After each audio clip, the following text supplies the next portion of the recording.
नमस्कार, मैं हूं राजश्री शर्मा। दिन भर की खबरों में सबसे पहले नजर डालते हैं आज के मुख्य समाचारों पर। मुश्किल हालात में बेहतर प्रबंधन के लिए थपथपाई टीम। आपदा प्रबंधन एवं राहत विभाग के सचिव ने बाढ़ के हालातों का किया रिव्यू। ट्रक ऑपरेटरों ने सीटू से मांगा समर्थन। यूनियन के चुनाव करवाने की मांग कर रहे ट्रक ऑपरेटर। आधारभूत सुविधाओं की बाढ़ जोता रिको इंडस्ट्रियल एरिया। बरसाती पानी की निकासी की नहीं सुविधा। नाले गंदगी व झाड़ झंखाड़ से हटे। सरपंच के साथ भूखंड का विवाद। बुजुर्ग पति पत्नी चढ़े टंकी पर, आत्मदाह करने की दी चेतावनी। गांव धोनीपाल का मामला। और अब समाचार विस्तार से। घगर नदी में पानी की अधिक आवक से हनुमानगढ़ जिले में पैदा हुए बाढ़ के हालातों का रिव्यू करने के लिए शनिवार को आपदा प्रबंधन एवं राहत विभाग के सचिव पीसी किशन हनुमानगढ़ पहुंचे। उन्होंने जिला कलेक्ट्रेट सभागार में जिला स्तरीय अधिकारियों की बैठक लेकर बाढ़ के खतरे के बीच जिला प्रशासन की ओर से बेहतर तरीके से किए गए प्रबंधन की सराहना की। पत्रकारों से बात करते हुए पीसी किशन ने बताया कि इस बार हरियाणा, हिमाचल प्रदेश, पंजाब में अधिक बारिश हो रही है। राजस्थान में भी पहले की अपेक्षा अधिक बारिश रिकॉर्ड की गई है। पीछे अधिक बारिश के कारण हनुमानगढ़ जिले में करीब 15 दिन तक बाढ़ का खतरा रहा, लेकिन इस स्थिति को जिला प्रशासन से बेहतर तरीके से नियंत्रित किया और पानी का जीडीसी व नाली बेड में बेहतर तरीके से प्रबंधन कर जिले में बाढ़ के खतरे को टाला। जीडीसी और नाली बेड में क्षमता से अधिक पानी चला।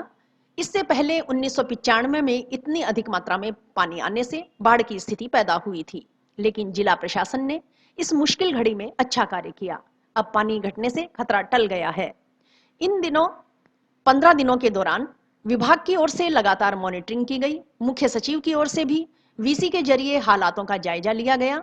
घगर पानी से इलाके में हुए नुकसान की भरपाई करने के सवाल के जवाब में पीसी किशन ने बताया कि एसडीआरएफ के मापदंड केंद्र सरकार तय करती है। कागज में कोई कमी रहने पर भुगतान नहीं हो पाता। इसके लिए 3 स्तर पर प्रक्रिया होती है। प्रथम जिला कलेक्टर के स्तर पर मुआवजा दिलवाने की प्रक्रिया होती है। जिला कलेक्टर के स्तर पर कार्यवाही में कोई दिक्कत होने से आपदा प्रबंधन एवं राहत विभाग को मामला रेफर किया जाता है। विभाग की ओर से मुख्य सचिव के साथ बैठक कर स्वीकृति दिलवाई जाती है। पीसी किशन ने बताया कि अभी सर्वे किया जाना शेष है। उसके बाद ही पता चल पाएगा कि कितना नुकसान जिले में हुआ है। प्रभावित किसानों को कृषि आदान अनुदान के तहत 15 दिन व 1 माह के बीच उचित मुआवजा दिलवाया जाएगा। बैठक में जिला कलेक्टर रुक्मणी रिहार सिहाग, पुलिस अधीक्षक सुधीर चौधरी, एडीएम प्रतिभा देवटिया, जिला परिषद सीईओ अशोक आसीजा, एएसपी जस्साराम बोस, जल संसाधन विभाग उत्तर संभाग हनुमानगढ़ के मुख्य अभियंता अमरजीत मेहरड़ा, एससी शिवचरण रेगर, पीडब्ल्यूडी एक्सियन अनिल अग्रवाल सहित अन्य अधिकारी मौजूद थे। बल्ला जो एक्चुअली क्या है, इसी बार बारिश थोड़ा काफ़ी ज़्यादा हो रहा है बहुत सारे स्टेट्स में, हिमाचल में, आपका हरियाणा में, पंजाब में, इवन राजस्थान में भी काफ़ी जगह पे बारिश नॉर्मली जितना होता है उसका काफ़ी मतलब सोचो 150% ज़्यादा बारिश हुई है टोटल। तो हाँ, ऐसे तो ये केनाल बेल्ट है। केनाल अपना जो 629 आरडी में जो पानी यहाँ एंटर करता है, उसका बाद ये पानी इसी बार लास्ट 15 दिन तक हमारा बाढ़ का स्थिति रहा है हनुमानगढ़ जिला में पूरा। तो मैं उसका रिव्यू करने को ले आया था। वैसे मेरा एक मेगा जॉब फेयर गंगानगर में करने का बाद मैं एक रास्ता में जा रहा था, तो सोचा मैं इसको रिव्यू कर लूँ। तो बहुत अच्छा से चीज़ मैनेज हो चुका है। मतलब आपका बेसिकली जितना एक्स्ट्रा पानी आया उसको डाइवर्ट करने के लिए 2 ही रास्ता यहाँ रहता है। एक तो नाली बेड है जिसमें 500-600 6000 करीब 5000-6000 क्यूसेक पानी उसमें डालने का था, और 16000 क्यूसेक पानी जो जीडीसी डाइवर्सन चैनल में जो है ना उसमें मतलब करना था। पूरा फुल कैपेसिटी में ये जा चुकी है। इतना ज़्यादा पानी 1995 में ही आया था, इससे ज़्यादा आया था रादर उसमें। और बाद में मतलब ये थोड़ा वैसे डिफ़िकल्ट था, लेकिन अभी पूरा मैक्स इसका पीक हो चुका है, अभी घट रहा है। तो पूरा बहुत अच्छा से सब मैनेज कर चुके हैं। काफ़ी अपना मैं सेक्रेटरी आपदा प्रबंधन एवं राहत विभाग से हूँ, सेक्रेटरी हूँ वहाँ का। तो एसडीआरएफ बोलते हैं, स्टेट डिजास्टर रेस्पॉन्स फोर्स होता है, उसका तरफ से डिजास्टर रेस्पॉन्स भी है, रिलीफ वाला भी चीज़ भी हम उधर से करते हैं। एसडीआरएफ का टीम भी यहाँ लगाया गया था। हमारा स्टेट गवर्नमेंट का तरफ से चीफ सेक्रेटरी मैडम का भी इसमें वीसी हुआ था, और लास्ट 15 दिन से हम बहुत अच्छा से इसका मॉनिटरिंग किए हैं। और कलेक्टर मैडम अपना एसपी साहब और उनका टीम मिल करके इसको बहुत अच्छा से मैनेज किए हैं। इतना ही मैं बोलना चाहता हूँ। जिला स्थापना दिवस पर आयोजित शतरंज प्रतियोगिता के विजेताओं को शनिवार को भटनेर शतरंज विकास समिति की ओर से जंक्शन की प्रजापति धर्मशाला में आयोजित कार्यक्रम में सम्मानित किया गया। कार्यक्रम के मुख्य अतिथि हनुमानगढ़ के पूर्व जिला कलेक्टर एवं आपदा प्रबंधन एवं राहत विभाग के सचिव पीसी किशन थे। शतरंज प्रतियोगिता के सीनियर वर्ग में प्रथम सुनील जिंदल, द्वितीय रजत व तृतीय सतीश त्रिखा, जूनियर वर्ग में प्रथम भव्य, द्वितीय अभिनव व तृतीय प्राशु को सम्मानित किया गया। इस दौरान पीसी किशन ने धर्मशाला में स्वयं की ओर से स्थापित की गई लाइब्रेरी का अवलोकन भी किया।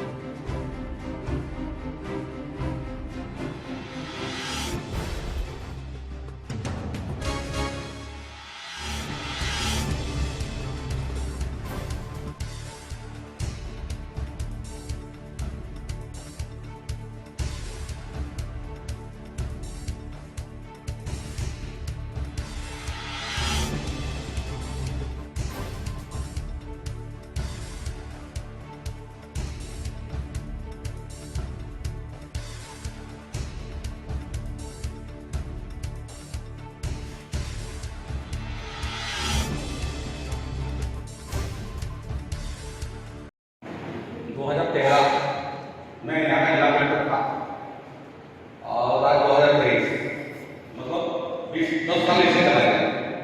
जो सब छोटा बच्चा 4 साल का बच्चा था, हम 14 साल का बच्चा है। मुझे सबसे ज्यादा आनंद और जो खुश मैं आज जो हो रहा हूँ वो देख करके कि जहाँ इसको लाइब्रेरी से जो स्टार्ट किया था वो अपना रिजल्ट सभी दे रहे हैं, तो दे चुके हैं। जैसे बहुत सारे बच्चे कोई बहुत अच्छा पढ़ाई कर रहे हैं, कोई IIT निकाल चुके हैं, कोई UPSC का तैयारी कर रहे हैं, कोई चेस प्लेयर बने हैं, ऐसे चेस प्लेयर बने हैं कि राजस्थान में बहुत अच्छा उनका टक्कर देने वाला कोई नहीं आए। तो शास्त्रीय संगीत वाला भी एक है, लेकिन वो यहाँ का लाइब्रेरी का नहीं है। इसे तो सातवा कॉन्ट्रेक्शन का है। जैसे हम जिस परिसर में आज हम बैठे हैं, प्रजापति धर्मशाला, यहाँ जगदीश चंद्र बोस लाइब्रेरी स्टार्ट किए थे, सुरेश बस्ती में हम मिल्टन लाइब्रेरी स्टार्ट किए थे, आपका नाइन का बस्ती में हम माइकल फैराडे लाइब्रेरी स्टार्ट किए थे, बिहारी बस्ती में हम गालिलियो लाइब्रेरी स्टार्ट किए थे, आपका प्रेमनगर में हम आइजाक न्यूटन लाइब्रेरी स्टार्ट किए थे, ITI बस्ती में अल्बर्ट आइंस्टाइन लाइब्रेरी स्टार्ट किए थे, भट्टा बस्ती में हम न्यूटन लाइब्रेरी स्टार्ट किए थे, टीपी में अम्बेडकर लाइब्रेरी स्टार्ट किए थे। ऐसे करके 39 लाइब्रेरीज तो आपको पूरा हनुमानगढ़ जिला में आपको क्या है। और रियल से आगे बढ़ने का लिए क्या क्या चीज होता है। पहला पढ़ाई करना है, अच्छा नौकरी लगे, reading books number 1, number 2 chess खेलना, चेस से आपका दिमाग प्रकार होता है, कॉम्पिटिशन में एकाग्रता बढ़ती है। तीसरा जो चीज है, आपको जो भी गोल है, जो क्या कर रहे हैं, जो क्या सपना है, उसका पीछे कम्युनिकेट होकर चलना है। जो भी मिलता है, जो आप चाहते हो, उस सपने को साकार करने के लिए आपको प्रतिबद्धता का साथ लाना पड़ेगा। अच्छा, इस अवसर में मैं एक छोटा-मोटा चीज आपको बोलना चाहता हूँ। जैसे आजकल हमारा देश काफी ज्यादा सामाजिक रूप में विभाजित है। हिंदू मुस्लिम एजेंडा चल रहा है, तो हिंदू मुस्लिम का भी झगड़ा, हिंदू क्रिश्चियन का भी झगड़ा, एक जाति का दूसरा जाति का झगड़ा, ये सब गलत है। इसको खत्म करना चाहिए। और ये खत्म करने के लिए जैसे अभी महात्मा गांधी का किताब पढ़ना चाहिए, अम्बेडकर जी का किताब पढ़ोगे तो आपको और भी पता चलेगा। आज के इस कार्यक्रम में आदरणीय श्री पीसी किशन जी IAS है, शासन सचिव को पधारे। उन्होंने बच्चों की लाइब्रेरी जो यहाँ इस धर्मशाला में स्थापित की थी, उस लाइब्रेरी का अवलोकन करने के लिए आए थे कि क्या वास्तव में लाइब्रेरी चल रही है, वास्तव में बच्चे आ रहे हैं, वास्तव में ये लाइब्रेरी काम में आ रही है क्या, इसकी उद्देश्य से। बटनेर शतरंज विकास समिति द्वारा प्रशासन के सहयोग से जिला स्थापना दिवस के अवसर पर जो मैच करवाए गए थे और शतरंज के जो मैच करवाए थे उसके प्रणेता जो थे वो पीसी किशन जी थे और पीसी किशन जी के माध्यम से ही हम लगातार जब ये कलेक्टर थे यहाँ उस समय से शतरंज के मैच बटनेर शतरंज विकास समिति करवाती आ रही है। तो हमने साहब को जाके निमंत्रण दिया गंगानगर, चूँकि साहब का बाढ़ में हनुमानगढ़ आना भी था, तो हमने साहब से निवेदन किया तो साहब हनुमानगढ़ पधारे और आज जो फर्स्ट सेकंड थर्ड बच्चे आए हैं उनको साहब द्वारा पुरस्कृत किया गया। बच्चे और वेटनर जैसे मेरे साथ प्रिंसिपल खड़े हैं, बच्चे और बूढ़े त्रिखा जी समेत इनको आज शासन सचिव महोदय श्री पीसी किशन द्वारा सम्मानित किया गया। संविदा में लेकर साल भर ड्यूटी देने व एसडीआरएफ के समान सुविधा देने सहित 10 सूत्री मांगों के संबंध में राजस्थान सिविल डिफेंस के स्वयंसेवकों ने शनिवार को आपदा प्रबंधन एवं राहत विभाग के सचिव पीसी किशन को ज्ञापन सौंपा। राजस्थान सिविल डिफेंस के स्वयंसेवकों के वेतन के अनुसार ESIPF की कटौती करने, वर्दी कोड सुनिश्चित करने, रोटेशन के आधार पर हर माह ड्यूटी बदलने की व्यवस्था खत्म कर एक जगह स्थायी ड्यूटी लगाने, हर 3 साल में सदस्यता का नवीनीकरण करवाने की व्यवस्था में संशोधन कर होमगार्ड की भांति 15 वर्ष करने या यह व्यवस्था पूर्ण रूप से बंद कर 60 वर्ष की आयु पूर्ण होने पर सेवानिवृत्ति करने, राजस्थान की रोडवेज बसों में होमगार्ड की भांति किराए में छूट देने, होमगार्ड की तरह 2022 कैडर बनाने, पद नाम बदलकर कांस्टेबल करने, एसडीआरएफ में मर्ज करने की मांग की है। नागरिक शिक्षा हनुमानगढ़ से आज हम आपदा प्रबंधन सचिव से मिले, हमारी पूरी टीम के सदस्य। तो जो हमारी मांगे थी 12 महीने नियमित ड्यूटी की और एक जो आगामी 500 आदमियों की भर्ती हो आ रही है, तो सचिव महोदय से हमारी यही रिक्वेस्ट थी कि जो उस भर्ती को निरस्त करके जो पहले जो स्वयं सेवक ड्यूटी पे उनको लगाया जाए और हमें ज़्यादा से ज़्यादा ड्यूटियाँ दी जाए। ट्रक ऑपरेटर यूनियन के चुनाव न करवाने को लेकर 2 फाड़ हुए ट्रक ऑपरेटरों का विवाद अभी थमा नहीं है। चुनाव करवाने की मांग कर रहे ट्रक ऑपरेटरों ने यूनियन का सुचारू रूप से संचालन करवाने में सहयोग करने के लिए अब सीटू से समर्थन मांगा है। इस संबंध में शनिवार को सीटू पदाधिकारियों के साथ ट्रक ऑपरेटरों की बैठक हुई। ट्रक ऑपरेटर यूनियन के गजानंद सारस्वत ने बताया कि सिंगल ट्रक ऑपरेटर जो कमजोर वर्ग से है, उनके रोजगार पर पिछले 2-3 माह से संकट पैदा हो चुका है। उनके ट्रकों के पहिए रुकने के कारण विवाद की स्थिति पैदा हुई है। रोजगार पर इतना संकट खड़ा हो गया है कि घर के चूल्हे भी जलने बंद हो गए हैं। उस स्थिति में सीटू पदाधिकारियों से समर्थन मांगा गया है ताकि यूनियन सुचारू रूप से चल सके। क्योंकि पूर्व में भी सीटू का समर्थन मिला था, अब दोबारा सिंगल ट्रक ऑपरेटरों व उनके परिवार पर संकट खड़ा हुआ है। इसीलिए सीटू के समर्थन की आवश्यकता है। उन्होंने बताया कि सीटू पदाधिकारियों ने आश्वस्त किया है कि वे पूर्ण रूप से उनके साथ हैं। वे भी नहीं चाहते हैं कि किसी भी परिवार के रोजगार पर संकट पैदा हो। इस संबंध में उनकी दूसरी पक्ष से वार्ता चल रही है। वार्ता सफल रहे या न रहे, उनका समर्थन रहेगा। उनका रोजगार व यूनियन चलती रहेगी। सारस्वत के अनुसार सिंगल ट्रक ऑपरेटर जो कमजोर वर्ग से भी है और धनाढ्य भी है, लेकिन कमजोर वर्ग को भी ध्यान में रखकर कार्य सुचारू रूप से चलाना चाहिए ताकि उनका रोजगार भी चलता रहे।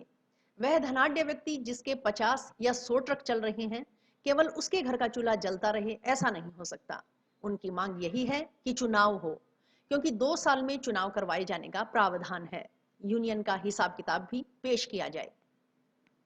मीटिंग तो ये रखी है जी, आज हम वैसे तो हमारी सीटू से काफ़ी दिनों से बात चल रही है और आज हम उनसे दोबारा मिले थे, तो उन्होंने कहा कि हमारा पूर्ण समर्थन आपको रहेगा। हम चाहते हैं आपकी यूनियन सुचारू रूप से चलती रहे।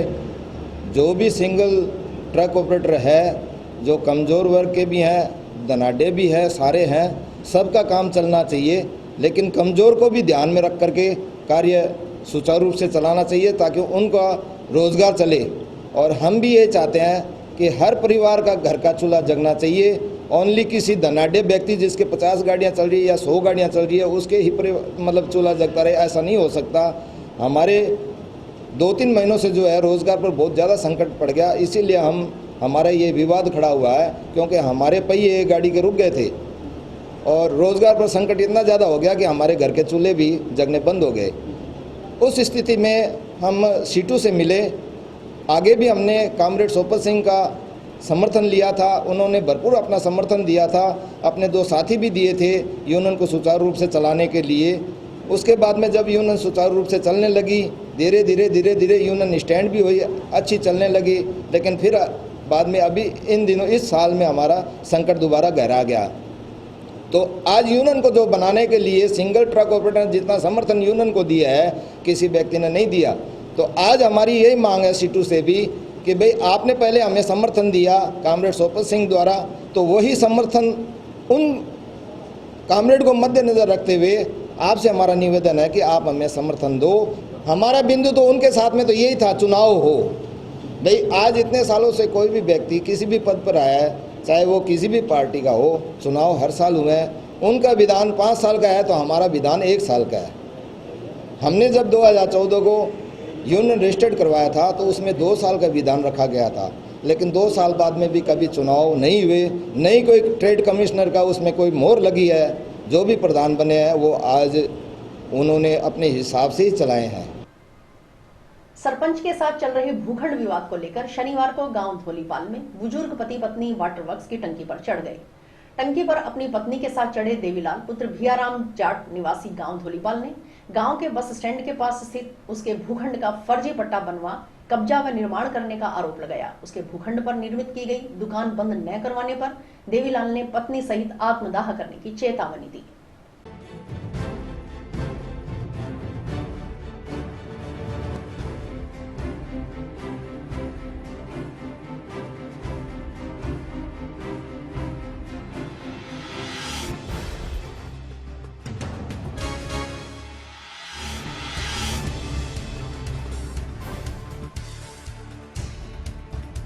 टंकी बचड़े यानी मेरा शीश तंत्र प्लाट है जी, अड्डा के पास मेन रोड के ऊपर है, बहुत सड़क पर। महावीर सरपंच मौके को प्लाट को कब्जो कर लियो, निर्माण कर लियो। 8 महीना हो गया मैंने फिरते ने, ना कोई पुलिस नहीं आते लग रही है। कोर्ट के में मैंने सटे मिल गयो, फिर 6 लाख रुपया दे के सटे उड़ा लियो, फिर निर्माण कर दियो, फिर एडिंग में मैंने अब फिर सटे मिल गयो, फिर भी अब दुकान को मुहूर्त करने लग रही है। ये दुकान ने बंद कराया, सरकार बंद करावा है, कोर्ट को फैसला होगा इतने बंद रहनी चाहिए दुकान, क्योंकि पर मैं चढ़ी हूँ, मेरे घर से चढ़ी है, नहीं तो मैं आत्महत्या करके मरांगा ऊपर। लेकिन तेल हम डीजल मारे करना है और आग लगा देना, लेकिन तुम्हारा फैसला नहीं होगा बेटे। गाँव धौलीपाल का मामला है। देवीलाल और सरपंच के बीच में प्लाट का विवाद है। इनका एडीएम साहब के कोर्ट में भी और सेशन कोर्ट में और हाई कोर्ट में तीनों जगह प्रकरण चल रहा है और प्रकरण न्यायालय में विचाराधीन है। अभी कोई फैसला नहीं हुआ है। प्लाट का विवाद है। ये देवीलाल अभी वो जो भी निर्माण काम है उसको बंद करवाना चाहता है। इस मांग को लेकर ये उतरा है, हो चुका है, परंतु वो आगे कार्रवाई को ड्रॉप कराना चाहता है। अभी अधिकारी आ जाते हैं, जैसी कोई बात होगी आगे कोर्ट में मामला चल रहा है, इसलिए कोर्ट के निर्णय पर निर्भर होगा। मानसून के सीजन में हो रही बारिश से जंक्शन के रिको इंडस्ट्रियल एरिया का हाल बेहाल है। रिको इंडस्ट्रियल एरिया में न तो बरसाती पानी निकासी की उचित व्यवस्था है और न ही पिछले लंबे समय से सड़कों का निर्माण हुआ है। कई दिनों तक बरसाती पानी गड्ढों में तब्दील हो चुकी सड़कों पर भरा रहता है। इससे फैक्ट्री मालिक परेशान हैं। फैक्ट्री मालिकों के अनुसार रिको की ओर से सर्विस चार्ज तो वसूल किया जाता है, लेकिन कोई आधारभूत सुविधा उपलब्ध नहीं करवाई जा रही। नाराज फैक्ट्री मालिकों ने शनिवार को रिको के खिलाफ नारेबाजी करते हुए विरोध दर्ज करवाया। देखिए रिपोर्टर प्रदीप पाल की खास रिपोर्ट। हनुमानगढ़ इंडस्ट्री एसोसिएशन के सचिव जयपाल जैन ने बताया कि रिको इंडस्ट्रियल एरिया में सबसे बड़ी दुविधा यह है कि आरएम का पद स्वीकृत है, लेकिन आरएम की नियुक्ति नहीं की गई। बिना आरएम के व्यवस्था देखने वाला कोई नहीं। समस्या बताई जाती है तो उसका समाधान नहीं होता, जबकि हर साल 10% बढ़ाकर सर्विस चार्ज वसूल किया जाता है, लेकिन सुविधा के नाम पर कुछ नहीं दिया जा रहा। रिको इंडस्ट्रियल एरिया में बने नाले बंद पड़े हैं, उनकी कभी सफाई नहीं हुई। नालों व आसपास झाड़ झंखाड़ उगे हुए हैं। मानसून के सीजन में बरसाती पानी सड़कों पर जमा है, उसकी निकासी की भी कोई व्यवस्था नहीं है, जबकि होना यह चाहिए था कि मानसून सीजन से पहले जून माह में रिको इंडस्ट्रियल एरिया की सफाई करवाई जानी चाहिए थी। सुविधा न मिलने के कारण फैक्ट्रियां बंद हो रही है। आधारभूत सुविधाओं के अभाव में बाहरी क्षेत्र के लोगों के यहाँ उद्योग स्थापित करना दूर की बात है। उन्होंने जिला कलेक्टर से मांग की है कि वे इस मामले में हस्तक्षेप करते हुए चिट्ठी लिखे कि आरएम की पोस्ट पर अधिकारी नियुक्त की जाए। सफाई व्यवस्था की भी प्रशासन की ओर से टीम के माध्यम से मॉनिटरिंग करवाई जाए। साथ ही चेतावनी दी कि यदि आधारभूत सुविधाएं उपलब्ध नहीं करवाई गई तो प्रदेश के अन्य एसोसिएशन के साथ भी समन्वय कर रिको के खिलाफ जन आंदोलन किया जाएगा। रिको इंडस्ट्रियल एरिया के अंदर सबसे बड़ी दुविधा तो ये है कि आरएम की पोस्ट है और आरएम ही नहीं है। बिना आरएम के कौन व्यवस्था देखे। किसी को कंप्लेंट करते हैं, कोई कहता मैं मीटिंग में गया हूँ, कोई कहता मेरा तो गंगानगर का चार्ज है, मैंने वहाँ काम करना है, और हमारे यहाँ को देखने वाला कोई नहीं है। जबकि सर्विस चार्ज का लेटर हर समय निकाल देते हैं कि आपका सर्विस चार्ज नहीं बढ़ा, आप इसके ऊपर ब्याज दोगे। 31 जुलाई हमारी लास्ट डेट रखी हुई है कि सर्विस चार्ज जमा कराओ, और मौके पर अगर आप देखोगे तो नाले जो हैं इनके बंद पड़े हैं। रोड के पानी को निकालने की निकासी का कोई प्रबंधन नहीं है, जबकि ये कहते हैं कि भी ये जो ड्रेनेज सिस्टम बनाया हमने सिर्फ रेन वाटर को निकालने के लिए, रोड के रेन वाटर को निकालने के लिए बनाया। हमारी हर फैक्ट्री में वाटर हार्वेस्टिंग सिस्टम बना हुआ है। राजस्थान का ये पहला जिला होगा और ये मुख्यालय जहाँ पर हर फैक्ट्री में वाटर हार्वेस्टिंग बना हुआ और पानी बरसात का हम वाटर हार्वेस्टिंग में भेजते हैं। हमारे यहाँ पर जितने भी उद्योग थे जिनमें कमर्शियल वाटर डिस्चार्ज होता था, वो भी पिछले 3-4 महीनों से लगातार वो रिसाइकल करके उन्होंने ट्रीटमेंट प्लांट लगा लिए, उनकी भी वेस्टेज जीरो हो गई। अब हमारे डोमेस्टिक वेस्ट को भी हम जीरो करते जा रहे हैं, उसके अंदर भी हमारी निकासी नहीं है। सिर्फ ये ड्रेनेज किसने के लिए बनाई गई है?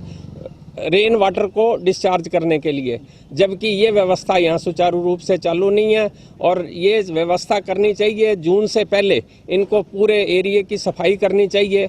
अब झाड़ फूक इतना हुआ पड़ा है, हमें ये डर रहता है कि कोई सांप ना काट जाए, कोई जानवर हमें खा ना जाए। भी अगर हमने ये काम नहीं किया तो हमें पूरे राजस्थान में ये एक्शन लेंगे, क्योंकि हम दूसरे राजस्थान की दूसरी एसोसिएशन के साथ भी हमारा कोऑर्डिनेशन है।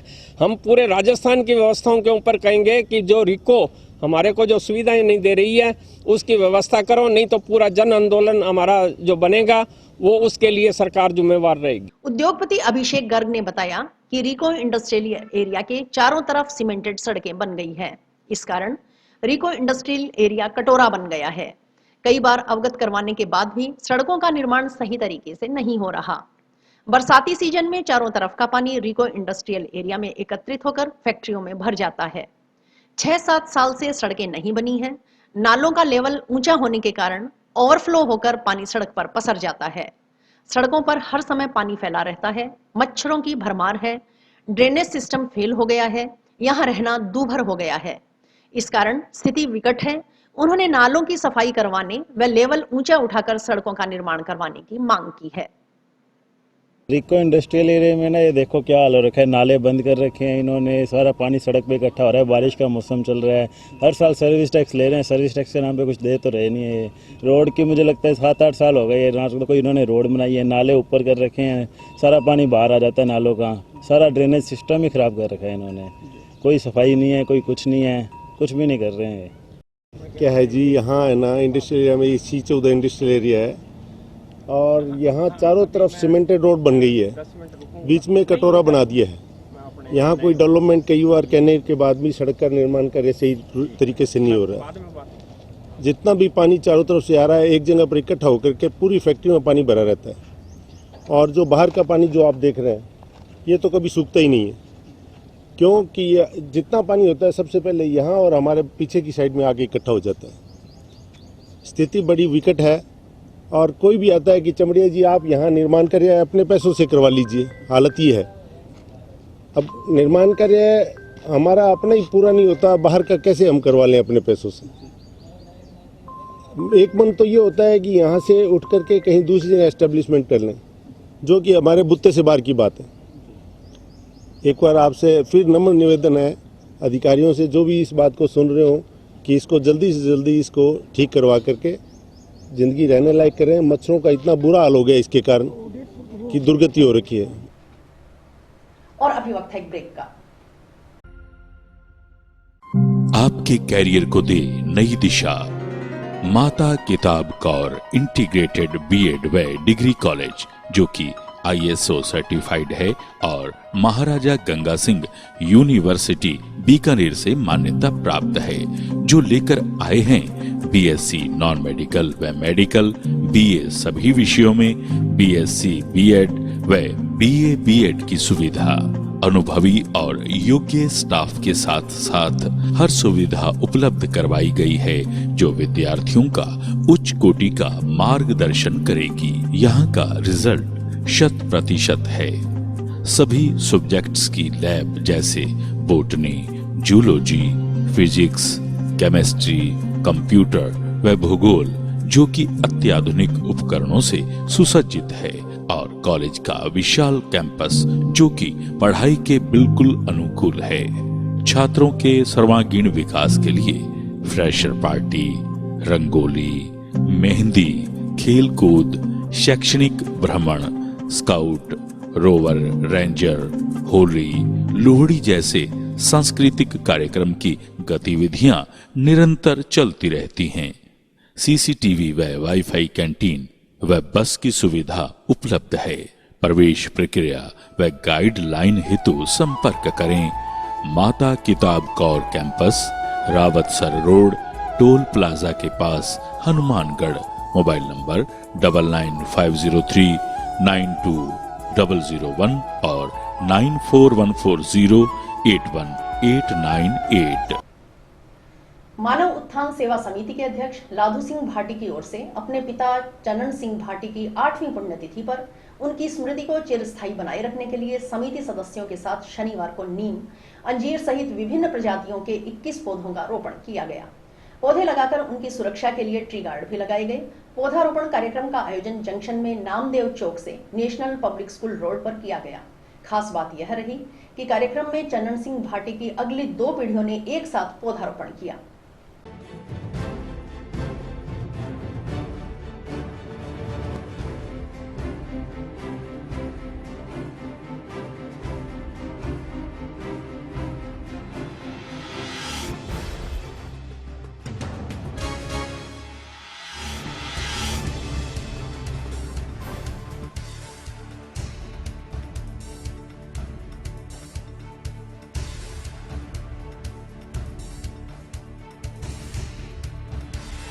का पौधारोपण मानव उत्थान सेवा समिति के अध्यक्ष लाधू सिंह भाटी जी की पिताजी की स्मृति में लगाए गए 21 पौधे मैट्री गार्ड, जिसमें नीम, पिलकंस, अंजीर आदि पौधे लगाए।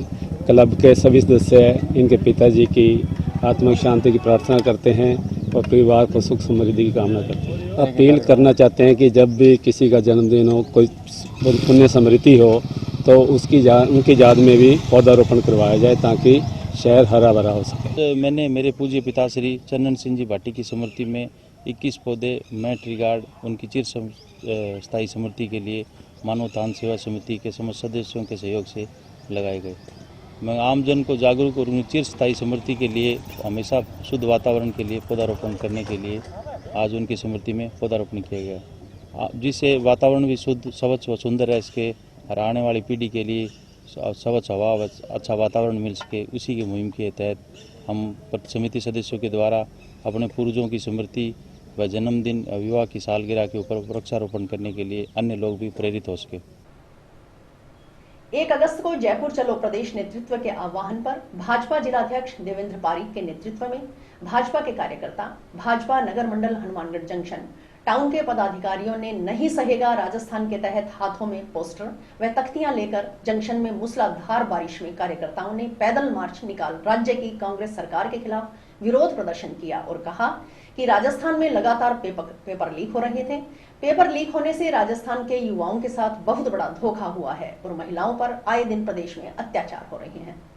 नहीं सहेगा राजस्थान, महिलाओं पर अत्याचार नहीं सहेगा राजस्थान, किसानों पर अत्याचार नहीं सहेगा राजस्थान, राज्य सरकार मुर्दाबाद मुर्दाबाद मुर्दाबाद राज्य सरकार मुर्दाबाद मुर्दाबाद मुर्दाबाद राज्य सरकार मुर्दाबाद मुर्दाबाद कांग्रेस सरकार हो बर्बाद।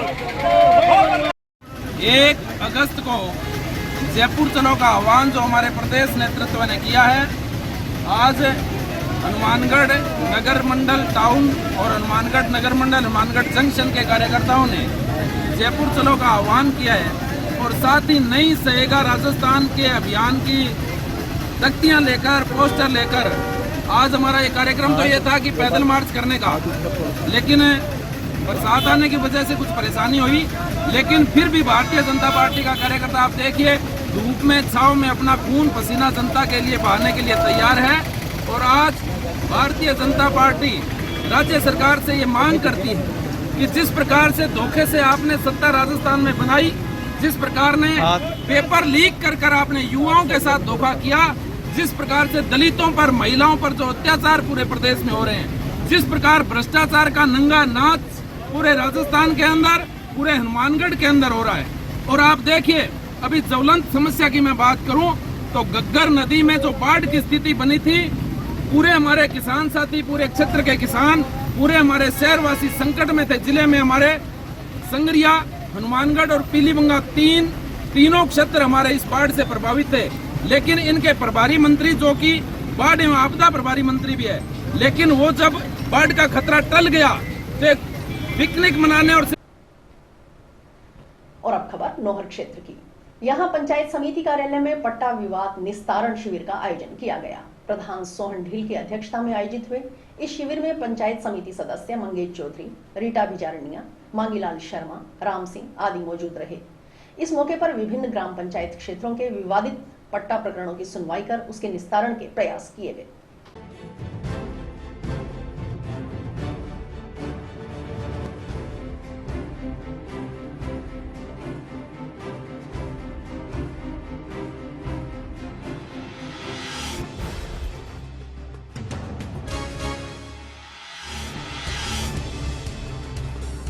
कमेटी की बैठक आयोजित की गई है, जिसमें हमारे मौका कमेटी के मेंबर चौधरी मंगेश, मांगीलाल शर्मा, राम सिंह, रीटा जी बिजारनिया, हम सभी मेंबर उपस्थित होकर जो ग्रामीण क्षेत्र के अंदर पट्टों में नासमझी की वजह से, गलती की वजह से जो विवाद होते हैं उसकी आज सुनवाई चल रही है। करीब 42 फाइलें हमारे आज इस बैठक में रखी गई है। 42 में अभी तक 22 फाइलों में हमने सुनवाई कर ली है। अमूमन प्रयास यही रहता है हमारा कि सहमति से राजीनामे से फाइल निपटाई जाए। प्रायोरिटी के आधार पे फैसला हम अंतिम क्षण तक प्रयास करके फिर करते हैं, क्योंकि प्रायोरिटी के आधार से फैसला करने पे दोनों विवादित पार्टियों के बीच में जो एक कुंठा होती है, जो एक दूसरे के प्रति लड़ाई की जो भावना होती है वो ख़त्म नहीं होती। उसको ख़त्म हम करने का तरीका ये अपनाते हैं, मौका कमेटी जाती है, मौका कमेटी के स्थान पे वहीं गांव के बीच में प्रयास करती है कि उन्हें राजीनामा सुलह हो जाए। वहाँ नहीं होता तो हम उनको 1 या 2 मौके दे के यहाँ बुलाते हैं, बार बार प्रयास करते हैं। और मैं आपको ये बताना चाहूँगा कि हम सब मेंबरों के प्रयास की वजह से, पंचायत समिति के पूरे प्रशासनिक अमले की वजह से आज तक हमने जितने भी फैसले किए हैं उनमें से 90% फैसले हमने सहमति और राजीनामे से करवाए हैं। हम नहीं चाहते कि प्रायोरिटी के आधार पे जो फैसला हो तो उसकी अपील आगे एडीएम के यहाँ हो या हाईकोर्ट तक वो व्यक्ति जाए, जिससे उनका समय भी बर्बाद होता है और उनका पैसा भी खर्च होता है। उससे बचने के लिए पूरी कमेटी का ये प्रयास रहता है कि सहमति से फैसले करें, सहमति से उनके राजीनामे के अनुसार उनको संतुष्ट करके यहाँ से भेजें और फिर हम निर्णय करें। और इसी के साथ समाचार समाप्त हुए। रोजाना देखते रहिए समाचार। नमस्कार।